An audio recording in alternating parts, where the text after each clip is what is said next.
reka rero ikiganiro cyacu tugire hano mu Rwanda ngira ngo dasi wenda reka duhere nyirisina ku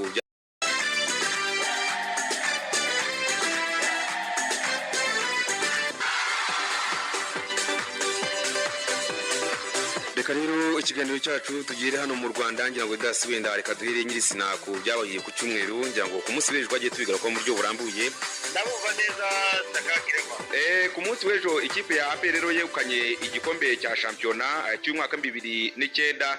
Uyu munsi rero ni umunsi mpuzamahanga w'ubugororamubiri ndetse ku isi, ariko twagira ngo tubabaze mu Rwanda noneho nyirizina insanganyamatsiko mwateguye niyi. Ese umutima ukunda waba umaze iki? Niba uburyarya burangwa buri hamwe, agaciro ko kuri kaba ari akahe? Niba ikinyoma kigihabwa amatwi, gukorana umurava byaba bimaze iki? Niba bawugaragaza ari bo batuvamo. Icyambere mu kazi k'itangazamakuru akora imikino, kimwe mu bintu mubonye bagiraga ikintu bita ishyaka cyangwa se umurava.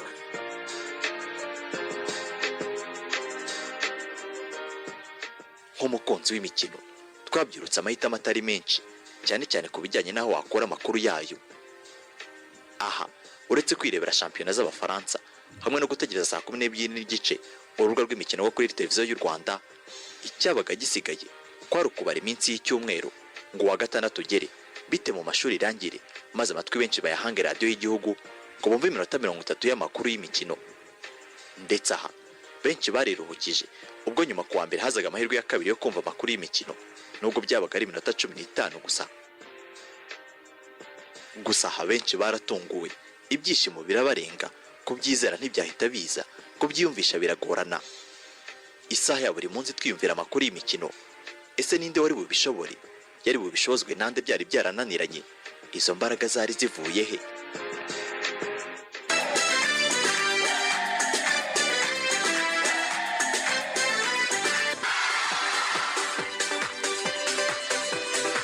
Reka rero ikiganiro cyacu tugire hano mu Rwanda ngira ngo dasi wenda reka duhere nyirisina ku byabaye ku cyumweru ngira ngo ku munsi w'ejo twagiye tubigaruka mu buryo burambuye. Ngira ngo Jado burya Shyaka afite ibintu byinshi hari wenda umuntu yavuga bigira nko kuri bitatu.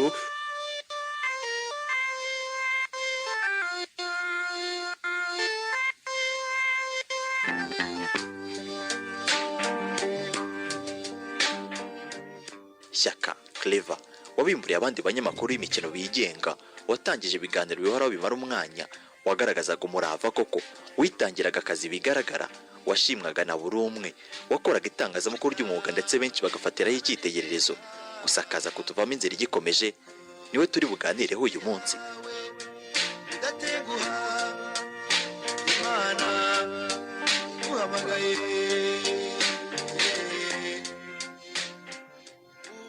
Shyaka Clever yavukiye mu gihugu cya Uganda kuri Rwabudeyi John na Mukandori Bujeniya. Aha hari tariki 23 z'ukwa 10 1978 mu gace ka Wabusana hari mu karere ka Ruweri icyo gihe. Amashuri abanza Shyaka Clever yatangiye mu mwaka wa 1985 muri Gisumo Primary School. Nyuma yo kurangiza ya Shyaka Clever yaje gukomereza yisumbuye muri Bwizi Bwera Boarding School hari mu mwaka wa 1992. Nyuma yo kwiga imyaka 4 muri icyo kigo, Shyaka yarangirije amashuri yisumbuye i Kampala muri St Francis Secondary School. Uyu ngo mu mashuri yose yize yagiye hacana umucyo nk'uko se umubyara Rwabudeyi John abihamya. Mbese kuva mu buto uretse nyine kwa abana nyine barira, ariko se agasanga mbehe nta yari umwana mbehe unyumvira, umwana muzima, tangira n'amashuri mbehe no gutangira n'amashuri ya mbere ya abanza nyine mato, yaranigaga neza mbehe ugasanga mbe arafata ibihe bimwe nibuka ndibuka yuko yatabaga wa mbere yabagwa nyangwa kabiri aho tangira n'amashuri yo hasi abanza nyine ya primaire, kwise nyine naho yarangije nyine amashuri matoya, akomeza kwitwara neza kamusura, ariko kandi ugasanga mbe afite imyifatire myiza, rwose nta kibazo yari afite mu kwiga no mu rugo, kandi ntabwo navuga ngo yari afitemo ikintu cyitwa ngo nikosa ntacyo nzi.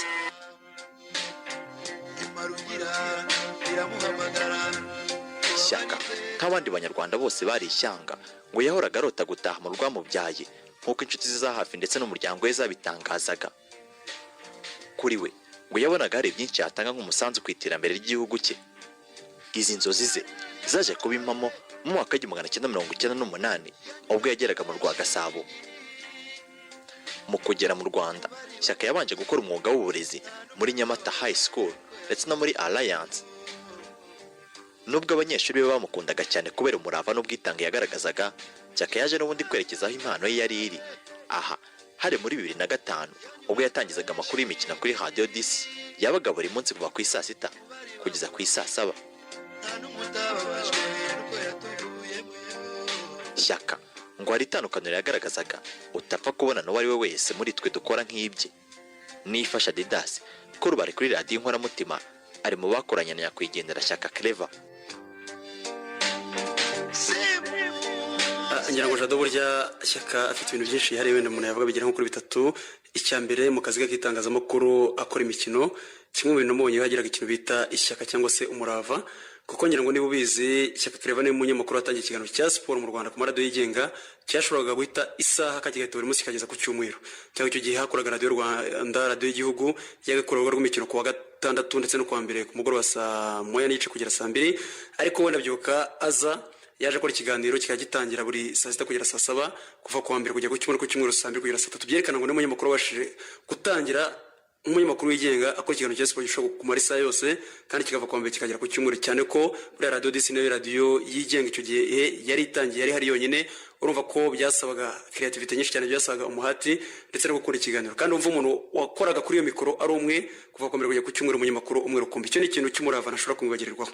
Ikindi cya kabiri Shyaka Clever ngira umuntu wajyaga ikintu umuntu yavuga ngo cya creativity, ikintu cyo gusa nkaho ahanga cyangwa se arema kijyanye n'amakuru y'imikino. Bora Shyaka Clever mu bantu bajyaga bakora inkuru kumva umuntu wese afite inyota zo kuzumva. Ngira ngo nanjye iyo namwumvaga kuri radio yera ntatanya no gukorana nawe, wumvaga ufite amatsiko yo kumva ikiganiro cy'imikino kuri Radio 10 cya Shyaka Clever, wumvaga afite inkuru wumva zihariye, inkuru zitandukanye, ikiri kuva n'iza nkuru zirimo koko zicukumbe, zirimo ubwenge bwinshi cyane. Kuva rero ni ikintu tudashobora kuba rimwe na rimwe ibyo ngibyo bishobora abanyamakuru bakeya. Ikindi kintu cya gatatu buriya ngiye mbona cy'umwihariko kinakomeye cyane, Shyaka agiraga urukundo. Ngira ngo Jado nawe niba umwibuka mu gihe cye, Shyaka n'umwe mu banyamakuru twajyaga duhura, yaba kuri radio yaba kuri stade yaba mu kintu gitandukanye, wakumva brage ze, wakumva uburyo yaboroda abantu, uburyo akunze abantu, wanera uburyo abantu mwisanzwe n'uburyo abisanzura, yaba abafana y'abanyamakuru bagenzi be, yaba ndetse n'abandi bantu baga mu muryango wa siporo. Ugasanga ni ikintu mu by'ukuri ubona gishoborwa n'abantu bake cyane. Bitandukanye n'iki gihe uzasanga inshuro nyinshi cyane usanga avuga ati kanaka abogamiye ha, ariko ngira ngo Shyaka mu gihe cye usibye abogamiye ahantu Shyaka wenda, ariko burya nk'umunyamakuru ari usanga binemewe.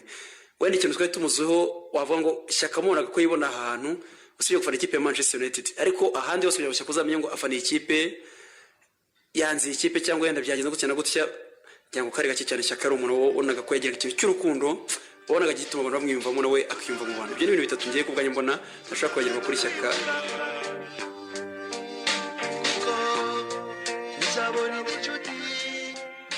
Nyuma y'imyaka 4 Shyaka akora kuri Radio 10 yaje kurushinga na Mutego Araba Peace hari ku itariki 14 z'ukwa gatatu mwaka wa 2009. Shyaka ngo atekereza kuri iki cyemezo cyo kubaka urugo yabigejeje kuri Peace muri ubu buryo. yarambwira ati ngende ubangejeje igihe cyo kugira ngo mve mu bya gisore, nshinga urugo, ngire gahunda, ndagusaba yuko twakwimariye. Ati igihe nica umuntu arakuze, ndashaka kugira ngo nshake nubake, ngire aho mbarizwa, ngire iwanjye.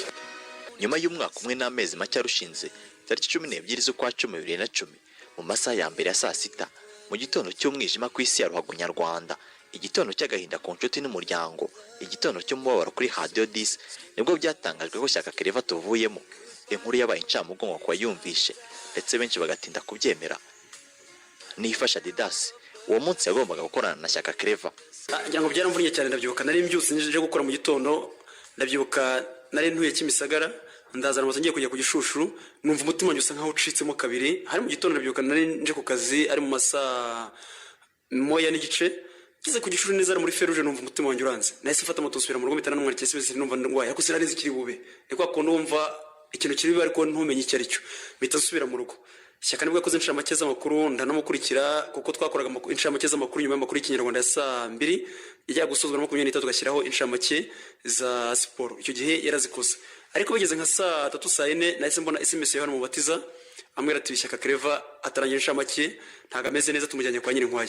Uwo mwanya nahise mfata moto kuko yarimo kutubwira itado sante yareme uburyo yarameze icyo gihe. Nahise mfata moto tuza kwa Nyirinkwaya, tujya mu masaha hafi ya saa 5 n'igice dusanga Shyaka Claver amaze gushira mu mwuka. Mbese urugendo rwo kuva kuri Teledisi yakiza kwa Nyirinkwaya n'ahantu hatarimo kilometero n'igice, ariko n'urugendo rusa nkaho rwahise rugorana cyane kuko uko yazamutse muri essence bamushyira mu modokari umushoferi amujyana bakigera mu muryango kwa Nyirinkwaya nibwo yahise ashira mu mwuka.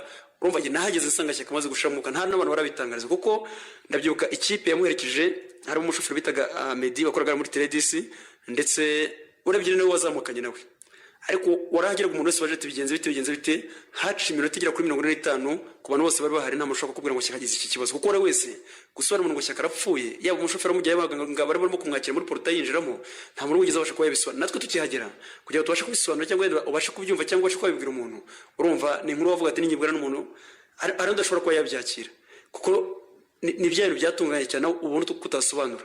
Ngira ngo urupfu rwe nge ntageze amaze gushira mu mwuka, ariko twese kugira ngo tubashe kubwirana uko Shyaka yashize mu mwuka byadufasha hafi nk'isana igice kuko ndanabyuka Shyaka yashize mu mwuka mu saa 5 ushyira hafi mu saa 5 n'igice, ariko ndabyuka byagenze bigera saa 6 ikiganiro cyose kigiye kujyamo Yohana Mubatiza n'uri kuri radio ashyiramo indirimbo, ariko wumve ko haci iminota ijya kuri 25 nabwo gusobanura ikintu cyabaye cyananiranye. Ni hahandi umuntu amarabira mwari muri kuvuga ati ariko se ni ibiki bibaye, ndi kurota cyangwa wenda ndabonekewe, wumva utarakira ibyo bintu bibaye ngo kuko byagenze urupfu rwa Shyaka. Twatangiye kurwakira bigeze mu masaha ya saa 8 tumuvanyira kwa Nyirinkwaya tumuzanye kuri polisi kugira ngo bakore autopsy kuko urupfu rwe rutunguranye cyane. Gatatu cyangwa se wa kabiri muri kaminuza tumwumva nyine tumva twari turambiwe ya minota 15 ya buri gihe ndetse na ya minota 30 ya buri wa gatandatu ya radio imwe. Hazana ikindi kintu kidasanzwe ukumva ko ari umuntu waguha amakuru karyoherwa cyangwa se akaba yakwinspira. Aho ntangiriye rero mu itangazamakuru ni muri 2005 duhura tuganira, noneho ubwo ari mugenzi wacu ari mukuru kuri twebwe turi abana akakwereka uko bigenza.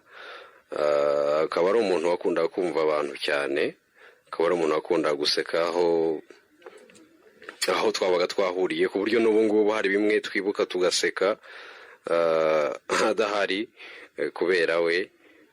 Shyaka nyine yari Shyaka, icyo kintu cy'Ishyaka kandi akanakigira koko akaba umukunzi. Twe muri w'imbere twari tubizi ko akunda APR agakunda na Manchester, ariko sinibwira ko wenda ko bamwumva kuri mikoro atabimenyaga.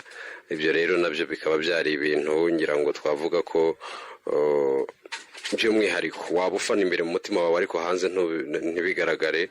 Ntago yatukanaga nk'ibyo numvishe byadutse ubu ngubu, ahubwo ni yari igitekerezo cyarakiguhaga. Yari umuntu wakundaga kweforma cyane kurenza uko yakwinjira mu bindi. Ubona Ishyaka nyine n'ubu twabuze. Nguko ko isi y'imikino ifatiwe nyakwigendera, ngo ubwo ubuhamya bwawe yabereye icyitegererezo.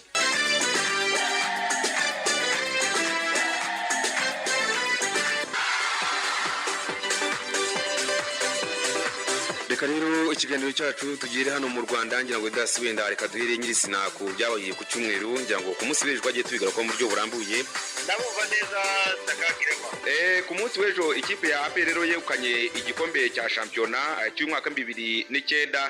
Uyu munsi rero ni umunsi mpuzamahanga w'ubugororamubiri ndetse ku isi, ariko twagira ngo tubabaze mu Rwanda noneho nyirizina insanganyamatsiko mwateguye niyi.